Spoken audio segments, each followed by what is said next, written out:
கேளுங்க. அடே தள்ளி விடாம ஒரு விஷயம் கேட்டாலே எனக்கு சந்தோஷம். சிரிக்காம சொல்லு. எல்லாருமே ஏழை மக்கள் நிறைய பேர் கஷ்டப்படுறாங்க. நீங்களே நிறையா கெடுவீங்க. நம்ம பூமியை நீங்களே இல்லை கெடுவீங்க. நாங்கள் கூட தான் கீழே இருக்கோம், மற்றவங்க மேலே இருக்காங்க. இங்கே பாருங்கள், இந்த பாருங்கள், அவ்வளோ குப்பையாக்கி வச்சுருக்காங்க பார்த்தீங்களா? இதே மாதிரி தான் ஃப்ரெண்ட்ஸ். உங்கள் வீட்டில் ஒரு பார்க்கு பகல் ஒரு பார்க் இருந்துச்சுன்னா அதில் குப்பை ஆச்சுன்னா அது ஃபஸ்ட்டு க்ளீன் பண்ண பாருங்கள். க்ளீன் பண்ணிட்டு இங்கே எப்படி வேணால் வராங்க. ஆனால் ஒரு நாள் நாங்கள் பீச்சுக்கு போனோம் ஃப்ரெண்ட்ஸ்.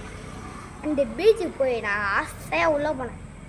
பார்த்தா ஒரு மண் கூட தெரியாமல் ஒரு குப்பை. அதுக்கு தான் அந்த 4 குப்பை தொட்டி வச்சுருக்காங்க. ஆனாலும் அந்த இடத்துல குப்பையே இருக்கு. இது நம்ம இடத்த நாமளே கெடுக்கிறோம். இதே பண்ணு மாது போது பண்ணு இவ்வளோ தின்னுது பார்த்தீங்களா?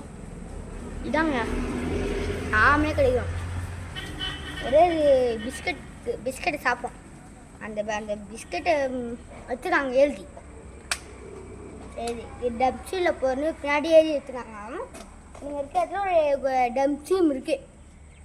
ஓகே, அதுவும் கேட்காம நீங்கள் கீழே போகிறீங்க. அப்போனா என்ன ஃப்ரெண்ட்ஸ் சொல்லுங்கள், நீங்களே சொல்லுங்கள் ஒரு வாட்டி. புரியுதுல ஃப்ரெண்ட்ஸ்? நிறையா பேர் ஏழை மக்கள் இருக்காங்க. ஏன் அந்த பிஸ்கெட்டை வாங்கிட்டு போய் ஏழை மக்கள் கொடுக்கலாம். என் காசு இருந்தால் அவங்கள்ட்டாச்சும் போய் கொடுக்கலாம். தேங்க்யூ. உங்கள் ஃப்ரெண்ட்ஸ் இந்த யாருக்காச்சும் ஷேர் பண்ணுங்கள். வெல்கம்.